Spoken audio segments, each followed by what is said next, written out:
We go on to our next speaker, Gaurav LUTHRA.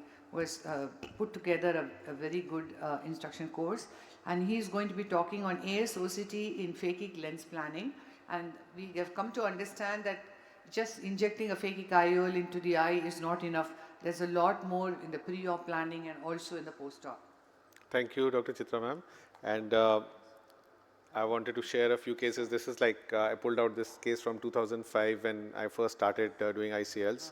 And so it's been almost 20 years, and it's been a long learning. So you can see that when we started doing ICLs, we were not so sure that, this was amongst the first 3 cases.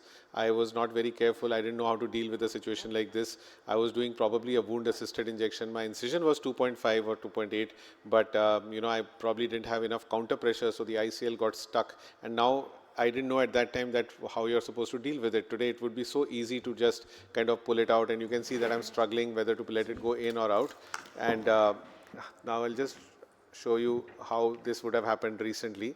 This was a patient where we were doing the same thing. You can see enough counter pressure and everything, but for a moment you lost that pressure on the eye, and now I'm having a stuck ICL, and today I would just tug on it and bring it out. At that time I remember struggling it for a good 15 minutes, and eventually I pushed that ICL in. Luckily nothing happened to it, but I was doing it with a Hoskins and it was horrible. And when I look back at that, I wonder about how I actually did it, but it was like my second or third case at that time. So going on, this is another situation where I've loaded the ICL, and just watch the ICL now. It just went back all the way. This almost never happens. This happened only like a few months back, and I found it really interesting. I thought I must tell everyone, because what happens is that if your ICL is loaded correctly and you hold it very close to the tip or the nozzle of the cartridge, it usually won't go back. But here it did, and it's very important because when you now try to put it, if you don't notice this for long enough and you just go and load it and push the plunger, the ICL, one of the haptics of the ICL will get stuck, and when you are injecting it, it won't come out. So now I typically pull it there, watch it for a moment and see that it's stable. Then I put it into the injector and make sure that it doesn't, push back on its own. So this was again a learning thing, and I thought I must kind of convey this to everyone else. This can sometimes happen. I'm injecting, just watch carefully. I make a small adjustment as it's opening a little funny. I rotate my cartridge a little bit, but as I inject, it still rotates further. And now I'm having to stabilize it with I do a wound assisted injection with under infusion. So my left hand already has an infusion on, and I'm now stabilizing it, because if I leave it, it'll just twist and get inverted inside. So I'm just stabilizing it, and now I'm going to go from the side port and try to see that it opens the right way. You can see it's kind of twisted at the back end, and this usually happens when your ICL has not been pulled straight in one go. It usually happens like that, or otherwise it happens if again, in the cartridge you've kind of let it be loose and then you push it, and then the rear part of it might twist. So it has to be very important that the loading has to be absolutely right, and you have to watch it under the microscope, push it and let it come forward. You have to see that the 3 holes are aligned in one line. If they are not aligned in one line and the ICL is twisted, it's a good idea to just abort it and kind of reload it rather than go ahead with the surgery like that.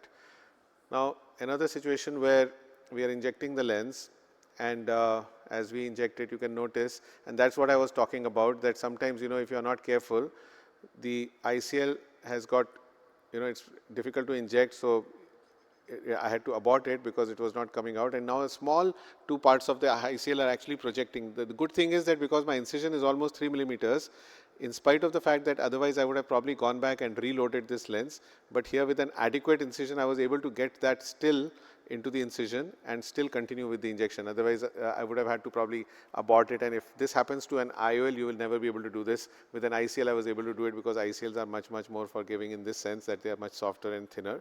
So I was still able to complete the injection.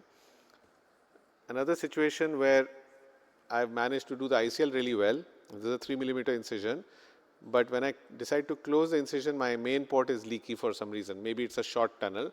So I'm just going to, instead of put a suture there because this is a toric ICL, I'm just going to make a supra-incisional pocket and hydrate that. Now, the moment I hydrate that, my incision becomes nice and it seals very nicely. So this I'm just showing you again that I'm making a supra-incisional pocket there, and then I'm going to hydrate that. Just see here, I'm just going to hydrate it. Now, I don't need to suture these wounds, and you can see with the trip and blue test that there is no leak now.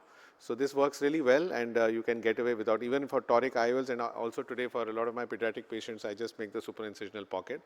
Now this is a very high vault, 1.39 millimeters that you can see.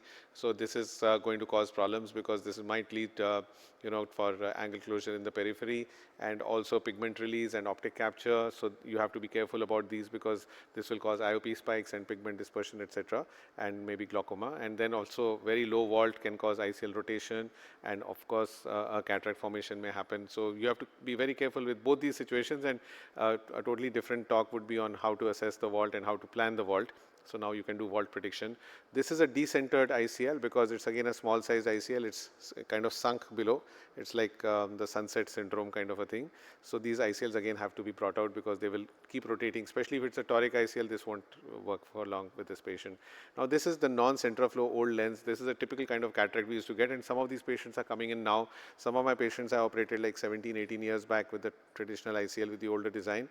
They now come back with a cataract, and you have to watch out for these, and they will of course need intervention. And all you have to do is bring the two haptics out of the bag of the sulcus, and just you can use a dialer to catch the hole and pull them out, or you can use a manipulator and then put them on axis with a liberal incision of about 3.2 millimeters, and then use the forceps and just tug on it and it comes out. So but incision should be adequate. If it's too small, sometimes these very old ICLs, they will break as you're bringing them out piecemeal. They'll come out piecemeal because the material of the ICL gets denatured over time.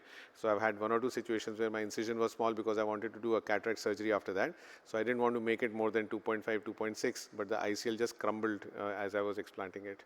So going on, this was a patient who came to me with both eyes done by one of my colleagues, and then patient said that one eye is doing great, but the other eye, my vision is gradually going down, I'm not seeing well.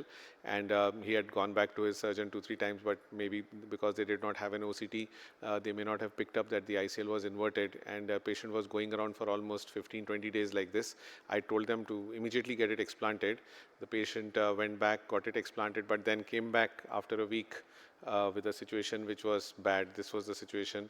The cataract had punctured. There was a fibrotic ring, and it was a partially absorbed cataract now, 1 month post ICL. So it's very important that we see on slit lamp and maybe on OCT whether our ICL is right side up, because the vault, of course, all of us do monitor, but we cannot allow. I think an OCT is invaluable, and even a simple OCT nowadays comes with enough power to scan to capture the phakic lenses. One of the big indications for monitoring the vault is to manage these, and I think I'm going to run out of time. So another way that I do is that I can see these on intraoperative OCT. You can see here again, I was injecting. Now obviously I knew that I had got the ICL upside down as it opened up, but just for demonstration I showed that the intraoperative OCT is showing that the ICL is upside down. So again, we nowadays do vault assessments on table, and if we find that the vault is inadequate, I can do an ICL exchange right on table. In fact, we've now been doing a study with one of the companies for the last 6 months where we now order one size up and one size down along with the lens, and if I find that the vault is inadequate, I'll either upsize it or downsize it on table rather than wait for it to be done later on. And I'll just go on with this and try to reach one last case. So this was one of those patients where we had ordered 2 sizes because this was a keratoconus patient, and we didn't know whether the patient will do well with the 12.6 or the 13.2 because 2 different measurement systems were suggesting different sizes. So we ordered 2 lenses for this patient, and we went ahead with the surgery. And if you'll notice here that we implanted one of these lenses and then try to see on the intraoperative OCT, we found that the vault was almost flat. There was no vault. As you can see there, just about 50-100 microns. So on table itself, we decided that we are explanting this lens, brought it out, and went in with the second lens which we had on stock. Of course, most manufacturers will not give you this liberty because it's a big loss for them if they have to re-sterilize or maybe discard these lenses. Then we implant the second lens, and now we have a much better vault. This patient did well. She had keratoconus stable for almost 15 years, and the outcome was great. Patient eventually did well. So I'll stop here because Dr. Sharma has already shown ICL-induced cataract and how to deal with that.